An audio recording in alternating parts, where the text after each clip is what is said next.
Next speaker is Gloria La Riva. Gloria is a longtime solidarity activist. Probably a lot of us know Gloria from leading many demonstrations and many events. She is the director of the Hatuey Project, which is the project which is going to receive all the proceeds from today's event. So thank you very much for coming and donating $10. And there's information if people want to donate more on the little flyer that's going around. For 13 years, Gloria was the coordinator of the National Committee to Free the Cuban Five, that very important campaign. And she is the recipient of the Cuba's Friendship Medal in 2010, granted by the Cuban Council of State. So please give a warm welcome to Gloria.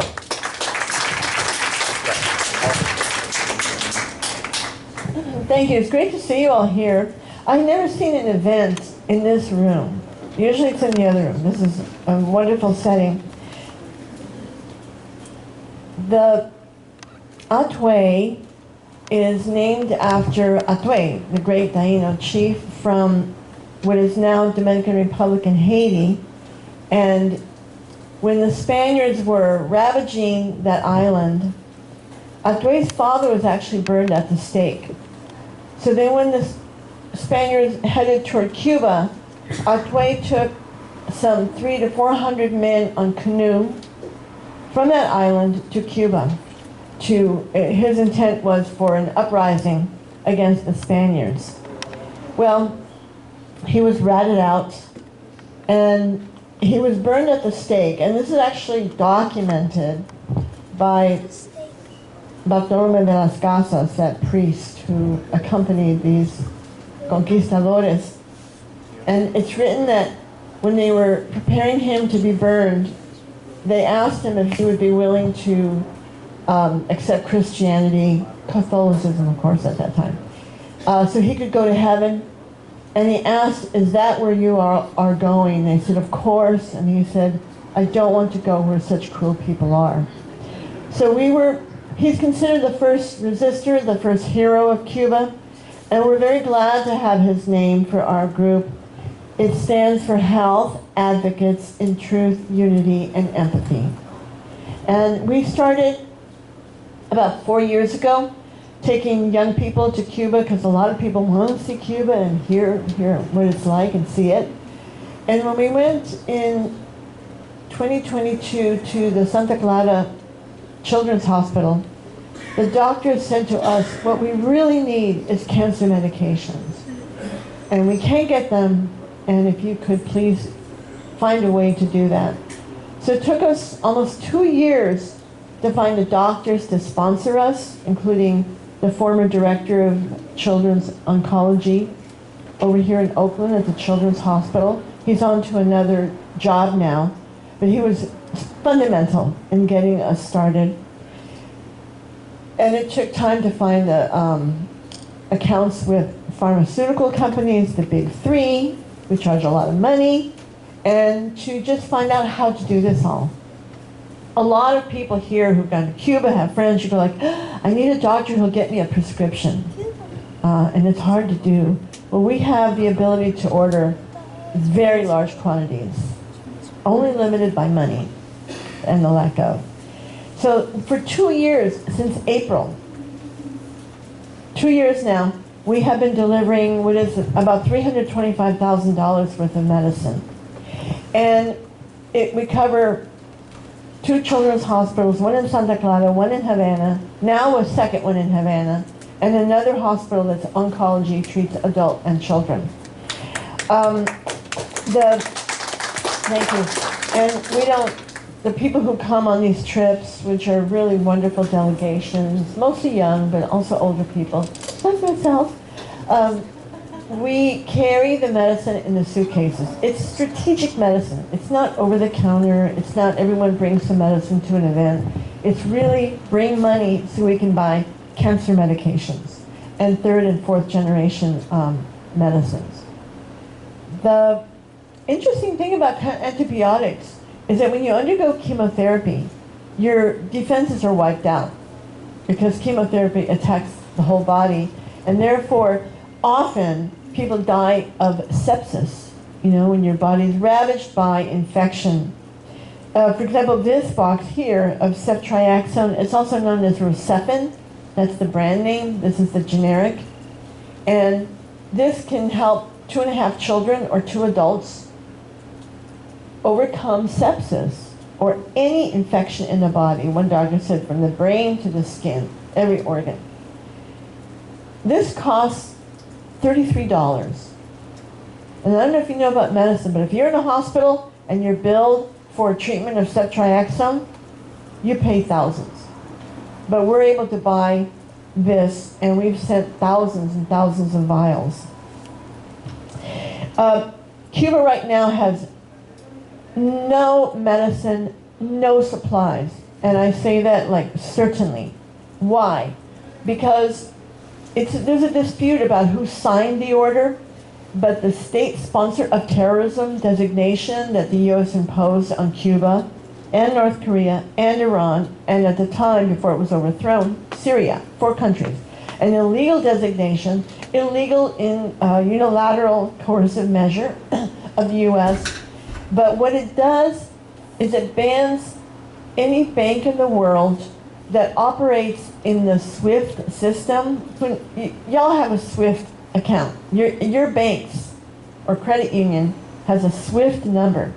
That was started at the end of World War II with all these International Monetary Fund, NATO, everything was formed after the U.S. Becoming the supreme power after World War II. And the SWIFT system was supposed to be a way that all the banks internationally could say, okay, I've got Mexican pesos, I need to buy things from Iran, and you've got your currency. This is so that every country can have an exchange rate and do trade. Well, those 4 countries are banned, or now it's 3, Cuba, Iran, and North Korea. Those countries are banned from doing business with any of those banks. They're not allowed to accept Cuban money, even though it's US dollars, because Cuba's money has no value outside of the island. And so that's why they have to have tourism.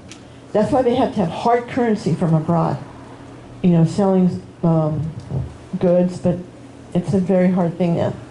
So there are 11,200 banks that operate under SWIFT. Every bank in the world, every financial institution, and none of them are allowed to accept Cuba's money. So how do they trade? How do they bring money in? I mean, how do they bring food in? How do they bring medicine in? How do they bring construction material? They don't. This is from the end of Trump 2016 term to all of 4 years of Biden.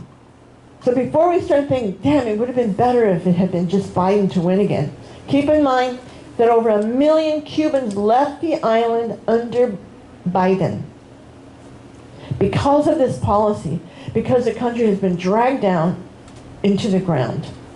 And yet the people resist, they work, they struggle, even though a lot of people have left the island. The island was known as 11.5 million. Now it's less than 10. Wow. And that is unprecedented. Those of you who are older remember the Mariel boat lift, where the U.S. engineered this event that took place in Cuba, and what ended up was 125,000 people who left. That was unheard of. Now it's 1 million. Now it's 10 times that much. So this is very severe. This was under Biden. Now it's worse with Trump. But under the first Trump term, he signed 243 economic measures against Cuba. Now, what is the latest on this economic war? And it's war. Of course, the January 3rd attack on Venezuela, kidnapping of Maduro. That has a direct hit on Venezuela. On Cuba. And then January 29, when our delegation was there delivering medicine, we heard of the executive order of Trump saying that any country that gives oil to Cuba will be sanctioned, and even worse. You see the hundreds of people, almost 200 people that have been murdered by the bombings all around Venezuela and Colombia too. That's like telling Venezuela, we can't bring our troops onto your soil. The U.S. can't occupy you physically because there's a resistance going on there. But we'll just keep reminding you what we can do. And we've got a bunch of you on the list to be killed if you do anything. But what it has done to Cuba is incredible. It's shocking. I told you that there's no medicine. I'm going to give you an example. 2 years ago, when we're starting this, I went to Cuba, and I have a dear friends. They're a couple. They're in their 80s now. He was one of the founders of the cardiology center in Havana after the revolution. He's a pediatric heart surgeon. He operates on babies' hearts. He went to Venezuela at the behest of Fidel to set up that cardiology center. And so 2 Octobers ago, I went to Cuba. I called my friend Georgina. I said, Georgina, how are you doing? How's Fiti doing? This famous heart surgeon. He's retired now. And she said, he's in terrible shape.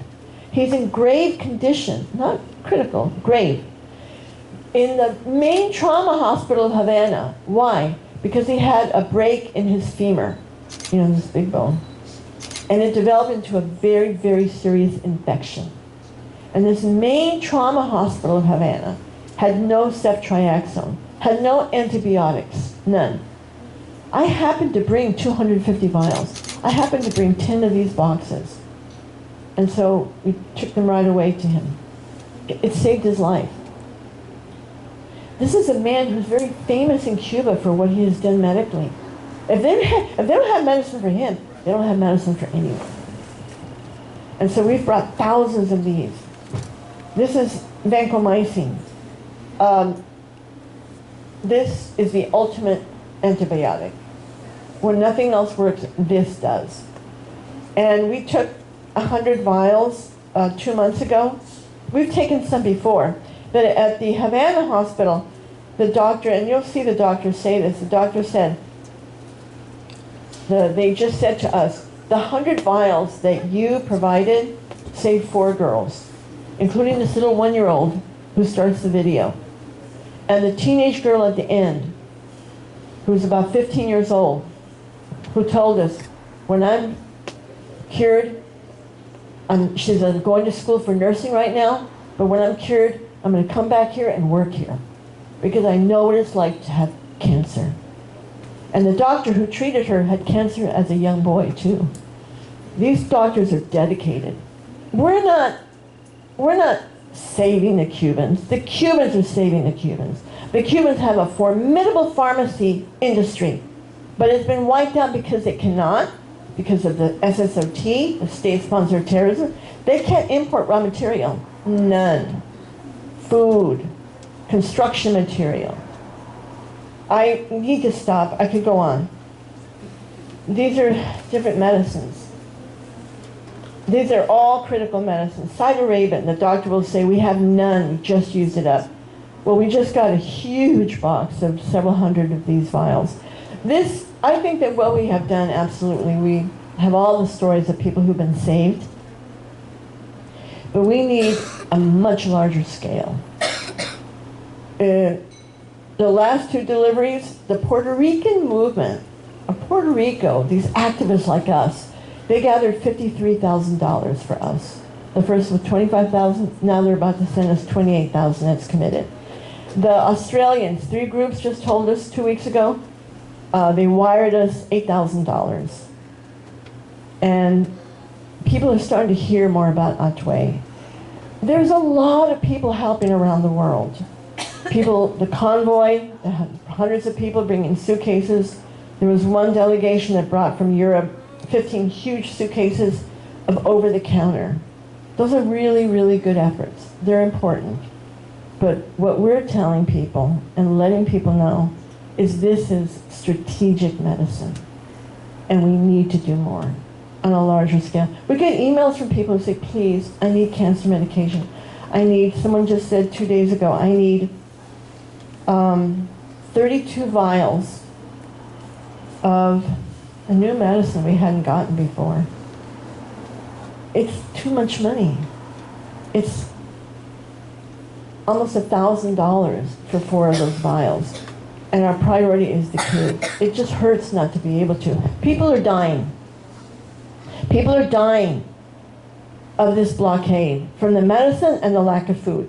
The infant mortality rate has gone from 4 deaths per 1,000 births, to 10 now. You know Cuba's famous for its healthcare system. And the doctors who are being expelled from all the Latin American countries and the Caribbean, shame on them. Shame on those governments. Because Cuba saved their lives. I was hospitalized in Bolivia when I went there in 2010. I was in very, very serious condition because of the altitude. I had to be hospitalized. And next to me was a little 8-year-old boy who had broken his arm, multiple fracture, compound fracture.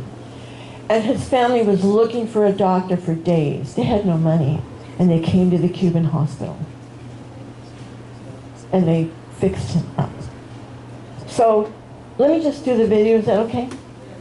I really want people to come close. We could talk about what's happening to Cuba. Right now, you know, we're all like, when's it gonna happen? Tomorrow, I hope to see all of you who can at the demonstration at Palin Market, 1 p.m. Tell your friends. A lot of groups have signed on. A lot of groups know this is critical. The Cubans, we were there, what, in May? And the average person, people, were all saying, we're not afraid. That was President Diaz-Canel's message. We are not afraid. Raul Castro, falsely charged for murder. Remember the Cuban 5? They were also accused of the same thing. These were invading planes that were buzzing Havana buildings. And tonight, by the way, at our office, the Answer Coalition in San Francisco, we're showing that movie, Castro's Spies, of the heroic story of the Cuban 5. Tomorrow, Palin Market, 1 p.m. How many of you heard about this on KPFA? How many of you got an email? How many of you saw social media? Okay. It fills you all in. Thank you, everybody. Thank you.